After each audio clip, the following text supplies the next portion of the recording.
कैसा पागलपन है ये? इच्छा सामने से इतने बड़े खतरे को बुलावा दे रही है। शांत सिपली शांत। कैसे शांत हो जाऊं? इच्छा उस शक्ति के बारे में जानती भी नहीं है, उस शक्ति का अंदाजा भी नहीं है उसे, और जानबूझकर उसे चुनौती देना मतलब। आज तक इच्छा ने कोई भी काम बिना सोचे समझे किया है क्या? नहीं। अरे भरोसा रखो उस पर। जहां हम लोगों की सोच खत्म हो जाती है वहां इच्छा का दाव शुरू होता है। सामने वाला समझ भी नहीं पाता और इच्छा अपनी चाल खेल जाती है।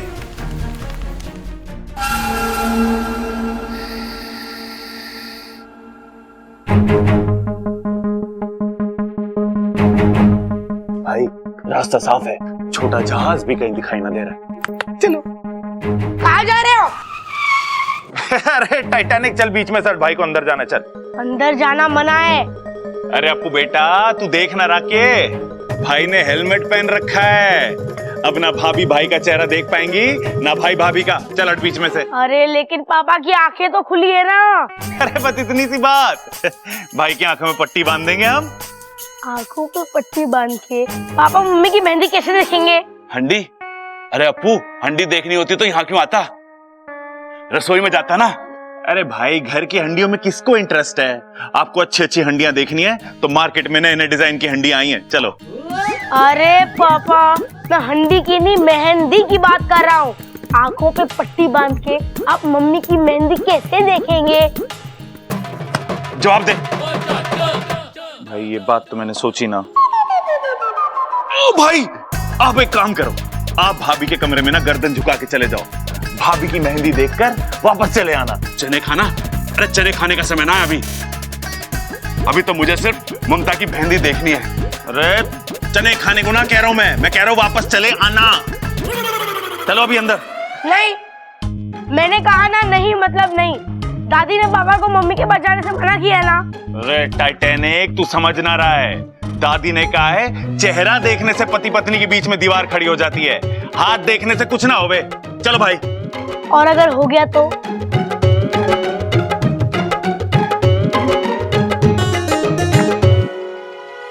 और अगर हो गया तो? छोटे रहने दे, मैं शादी के बाद ही ममता की मेहंदी देख लूंगा। चल। मेरे पापा कितने भोले हैं, मम्मी भी सीधी सादी है। पता नहीं मेरे पास ये शैतानी दिमाग कहाँ से आया। मैं अब भी तुम्हारा इंतजार कर रही हूँ, आओ मेरे सामने। नहीं, तुम नहीं आओगे क्योंकि तुम कायर हो। तुम सिर्फ पीठ पीछे वार करना जानते हो। मेरे सामने आके वार करने की या मेरे वार को झेलने की हिम्मत नहीं है तुम में। अपने आप को बहुत ही शक्तिशाली समझते हो ना, और एक सपोली से डर गए। अरे लानत है तुम पर। दिमाग को भेदने वाला दिल का इतना कमजोर होगा ये मैंने कभी नहीं सोचा था। बस अब अपनी हार मान जाओ और इंसानी बस्ती से दूर चले जाओ।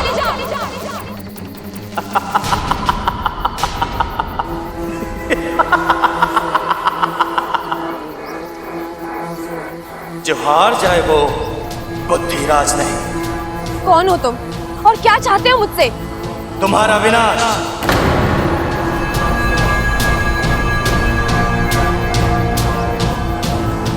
और तुम्हारे साथ साथ इस पूरी अच्छाई का विनाश। अच्छाई ना कभी खत्म हुई है और ना कभी होगी। तुम जैसे कई आए और कई चले गए, लेकिन अच्छाई जहाँ थी वही रहेगी।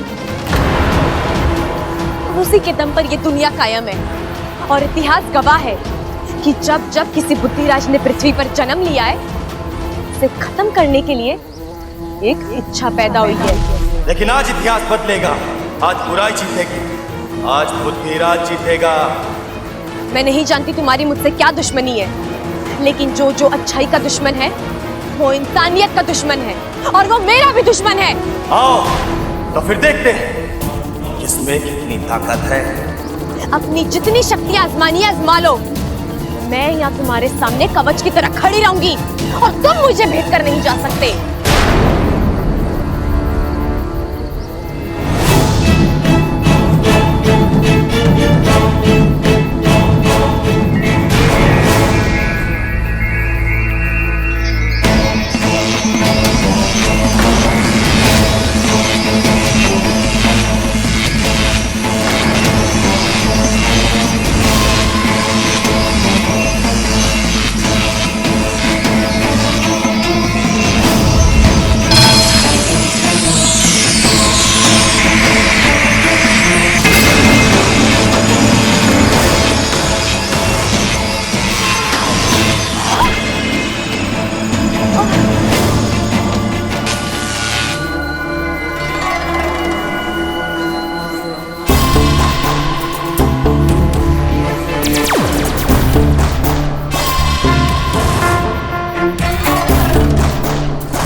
जाओ।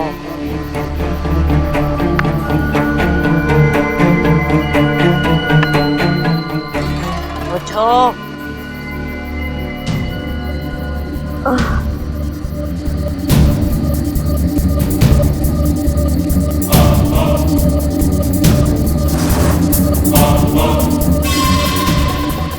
ये शक्ल तो कुछ जानी पहचानी सी लग रही है। कहाँ देखा है मैंने इसे?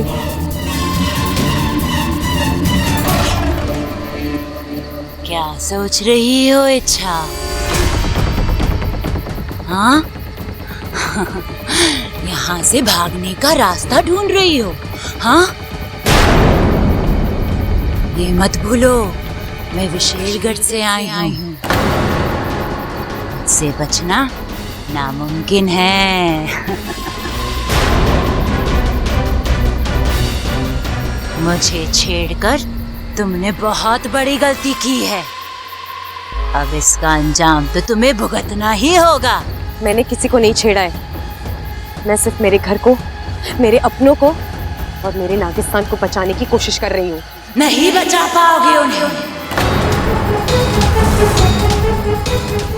मैं सब खत्म कर दूंगी।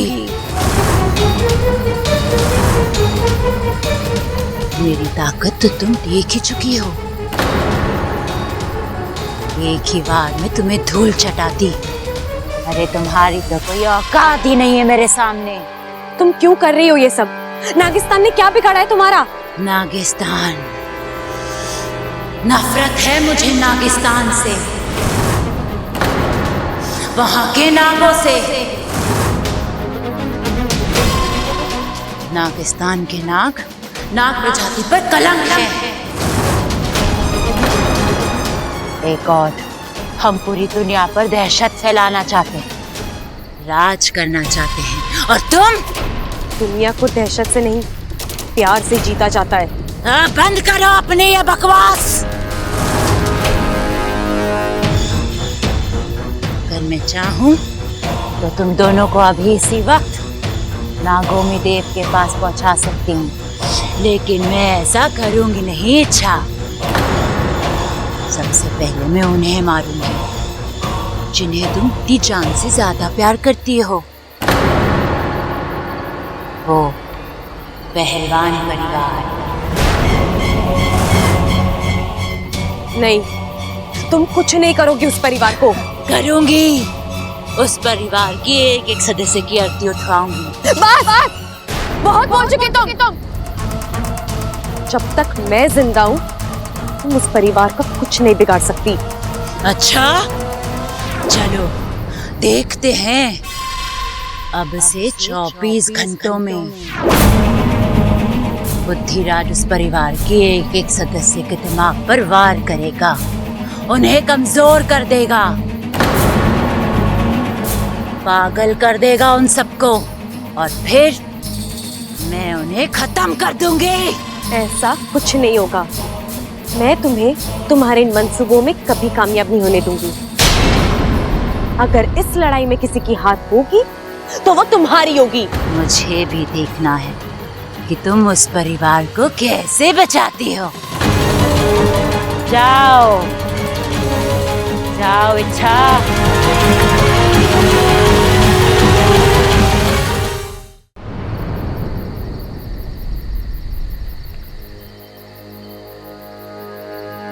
उफ, जिसका डर था वही हुआ। विशालगढ़ की शक्तियों के सामने इच्छा की शक्ति कम पड़ती जा रही है। मुखिया जी, ये तो खुद की रक्षा नहीं कर पा रही है, तो फिर घर के बाकी सदस्यों की रक्षा कैसे करेगी? हम सब बिना अपनी शक्तियां उसे दान कर देते हैं, शायद हमारी शक्तियां उसे बचा पाए। नहीं सिपली, इच्छा नहीं मानेगी। ये चुनौती उसने दी है और ये उसकी अपनी लड़ाई है, और जहां तक मैं इच्छा को जानता हूं, वो अपनी लड़ाई खुद लड़ेगी। लेकिन मेरी सपोली। नागोमी देव पर विश्वास रखो, वही उसे इस लड़ाई को लड़ने का हौसला और बल देंगे। ए शमशान घाट के वासियों, आओ। मैं विशेलगढ़ की राजकुमारी, मुझे तुम्हारी सहायता की जरूरत है। आओ।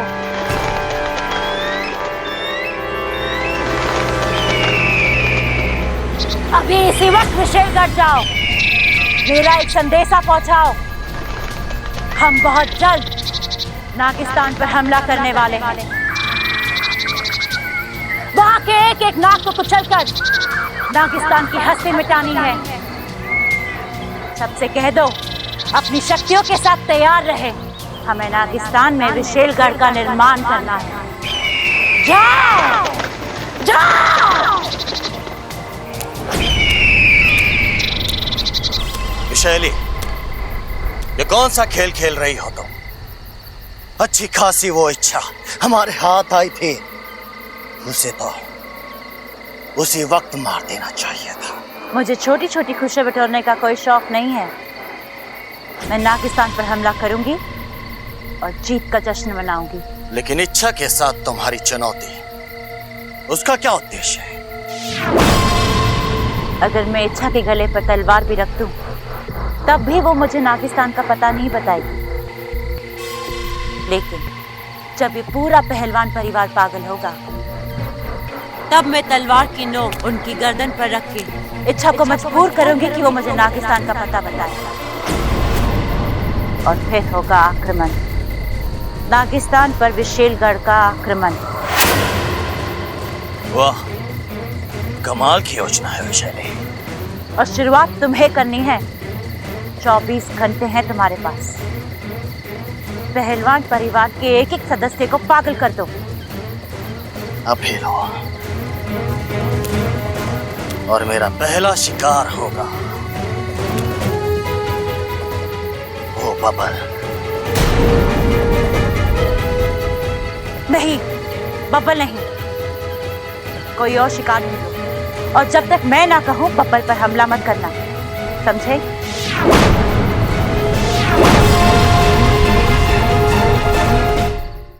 भाई मैंने 200 की लड़ी मंगाई थी, घी के कनस्तर बनाए थे, वो कहाँ हैं? शादी के बाद भेजेगा क्या? अब भेज, जल्दी भेज। हो प्रबल साहब अपनी शादी की तैयारी खुद ही कर रहे हैं। अच्छा है भाई, दाद देनी पड़ेगी तेरी हिम्मत की। क्या नसीब वाला है तू, लोग एक शादी नहीं झेल पाते और तू दो दो कर रहा है। पिताजी शादी दूसरी है, पर बीवी तो पहली वाली है ना। अरे बेटे, ऐसे हालातों में तो और मुश्किल हो जावे है। मैं तो अपनी पहली शादी को बुरा सपना समझकर भूलने की कोशिश कर रहा हूँ। क्या है? क्या? हाय हाय, आज कह रहे हो पहली शादी को भूलने की कोशिश कर रहा हूँ, कल को कहोगे मुझे भूलने की कोशिश कर रहा हूँ, परसों कहोगे खुद को भूलने की कोशिश कर रहा हूँ, और तरसों बोलोगे हम आपके हैं कौन? बताओ। बस, ये तो तेरी बातें ठोकने की आदत है ना, इस पे बड़ा प्यार आवे है मुझे। इन्हीं बातों पर फिदा होकर तो मैंने तुझसे शादी करी थी। अरे पगली, तुझे तो बस मैं ही झेल सकूं। आज क्या कर रहे हो? अम्मा जी आ जाएंगी। आने दे माँ को। ये खड़क प्रताप सिंह किसी से नहीं डरता। ए खड़क, क्या कर रहा है तू? बस कर। माँ माँ माँ माँ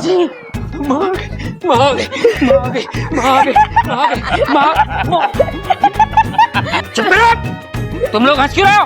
अरे दादाजी, वो दादी नहीं, मैं था। अपने दादा के साथ मजाक करता है? अरे नाना पिताजी, अप्पू तो सिर्फ मजाक कर रहा था। मैं समझा कुछ और कर रहा था। तू एक बार फिर से बता, तेरी दादी कैसे करती है? ए छोरा, क्या कर रहा है तू? बस कर।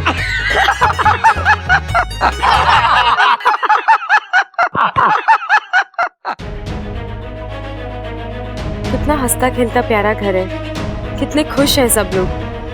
और वो विशेलगढ़ वाली नागिनी से नहीं, मैं इस घर पर कभी कोई आंच नहीं आने दूंगी, कभी नहीं।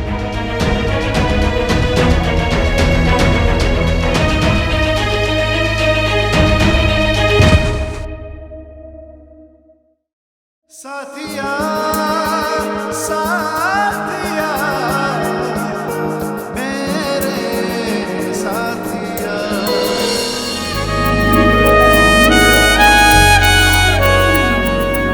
तुम्हें जो बार बार मुझसे टकराती हो, ये अनजाने में होता है कि तुम जानबूझकर मुझे लाइन मारती हो?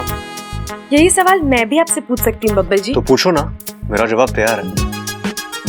वो क्या है ना, कभी कभी मुझसे गलती हो जाती है तो फिसल जाता हूँ। अब तुम अमृता तो हो नहीं कि जानबूझकर तुम्हारी बाहों में आऊंगा। अमृता की बाहों में जो सुकून है ना, वो तुम्हारी बाहों में कहाँ। बब्बल जी, मेरा मूड वैसे ही बहुत खराब है, आप मुझसे उलझेंगे ना तो मैं तो क्या कर लोगी?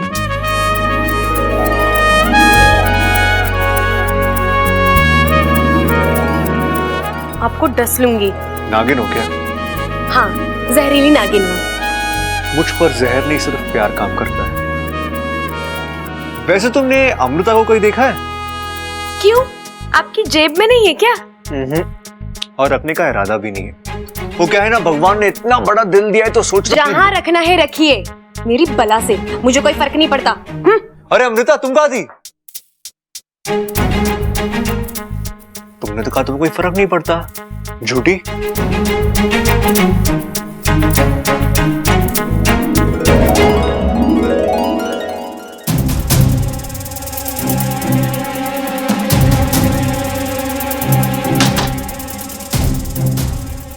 जी जानबूझकर कर रहे हैं ये सब, उन्हें पता है मुझे तकलीफ होती है, फिर भी। क्या बात कर रही हो?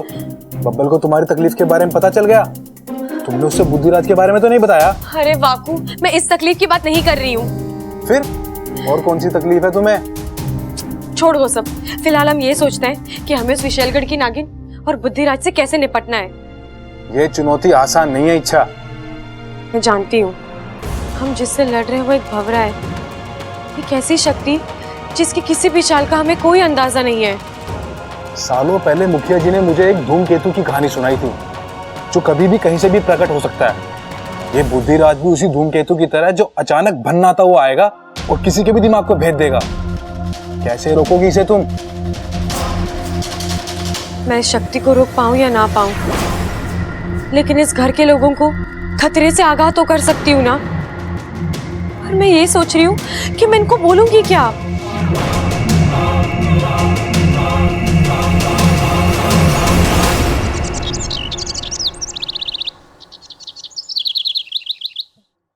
ना ना ना, वो ना जिसमें मैसेज फ्री हो ना, वो वाला पैकेज एक्टिवेट कर। हाँ हाँ, और आज के आज कर, समझा? हाँ हाँ। अरे नाश्ता ठंडा हो रहा है। अरे माँ, मैं सोच रहा था कि सबको फोन पे नहीं होता दे देते हैं। सही कह रहा है तू, कार्ड छपाने का समय कहाँ है हमारे पास, शादी जो सर पर खड़ी है। हाँ। अच्छा सुनिए सुनिए, मुझे आप सबसे एक बहुत जरूरी बात करनी है। क्या बात है छोरी, तू तो बड़ी टेंशन में लग रही। टेंशन वाली तो बात है अंकल जी, मैंने अभी अभी टीवी पे देखा है, हमारे गांव में एक जहरीला भंवरा दिखा है, और जब वो इंसान को काटता है तो उसकी जान ही निकाल लेता है। शान? अरे पहलवानों की शान इतनी सस्ती ना है कि कोई भी हरा गहरा कम कर दे।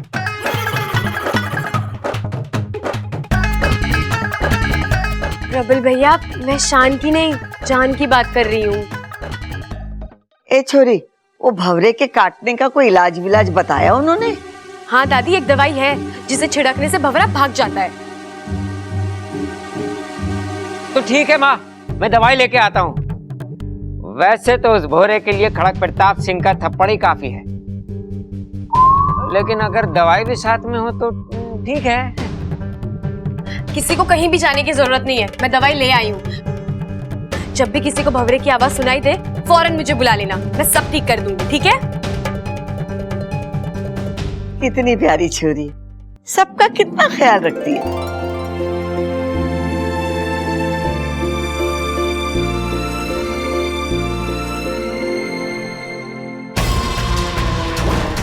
कोशिश तो तुम्हारी अच्छी है अच्छा, लेकिन इसका कोई फायदा नहीं होगा। अब बुद्धिराज के कहर को तुम नहीं रोक पाओगे।